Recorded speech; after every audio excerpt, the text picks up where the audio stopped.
ലണ്ടനിൽ ദിലീപ് ഞങ്ങളെ കൂടി ചെല്ലുന്ന സമയത്ത് പിന്നെ ഞങ്ങളുടെ സഹവാസം ഇവൻ്റെ വീട്ടിലും ഞങ്ങളെ ഹോട്ടലും ഒക്കെ ആയിട്ട് മിക്കവാറും അങ്ങനെയൊക്കെയാണ്.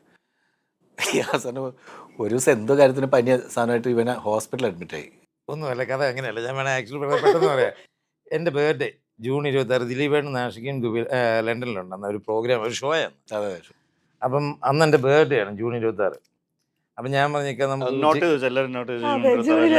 ഗിഫ്റ്റുകൾ ലണ്ടനിലേക്കോ അല്ലെങ്കിൽ കൊച്ചിയിലെ പെട്ടെന്ന് ഞാൻ ഇവരോട് പറഞ്ഞു നമുക്ക് ഉച്ചയ്ക്ക് വീട്ടിൽ ബാബിക്കോ എന്തെങ്കിലും ലഞ്ച് വീട്ടിൽ ചെയ്യാന്നൊക്കെ പറഞ്ഞ് ഞാൻ എൻ്റെ ഓഫീസിലൊന്ന് പോയി എന്തോ ഒരു പരിപാടിക്കിടയ്ക്ക് എനിക്കൊരു ചെറിയ ഒരു ഹാർട്ടിൻ്റെ ചെറിയൊരു പെയിൻ പോലെ ഫീൽ ചെയ്തു.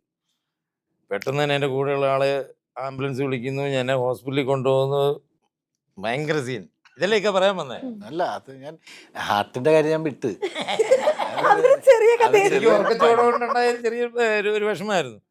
ഈ ഹോസ്പിറ്റലിൽ എന്നെ കൊണ്ട് ECG എടുക്കുന്നു, അത് എടുക്കുന്നു. അപ്പം ഞാനിങ്ങനെ ഈ സ്ട്രെച്ചറിൽ എന്നെ കൊണ്ടുപോകുമ്പോൾ ഫുൾ ഹോസ്പിറ്റലിൻ്റെ സൈഡ് മുഴുവൻ ആൾക്കാർ, മലയാളികൾ ഇങ്ങനെ കാണാൻ വന്നിരിക്കും. അപ്പം ഞാൻ ഈ സമയത്ത് ആലോചിച്ചു, എനിക്ക് പെട്ടെന്നൊരു പ്രശ്നം വന്നപ്പോഴേ എല്ലാവരും ഓടിയെത്തിയല്ലോ എന്നുള്ള ഇത് കഴിഞ്ഞപ്പോഴാണ് വൈഫ് എൻ്റെ ചെന്ന് പറഞ്ഞു, ഞാൻ ഇത്രയും പേരെങ്ങനെയാണ് വന്നത്, ഇത്രയും പേരെങ്ങനെ അറിഞ്ഞത്? അത് ദിലീപേട്ടൻ നാഷികം വന്നിട്ടുണ്ട്, അവരെ കാണാൻ വന്നു.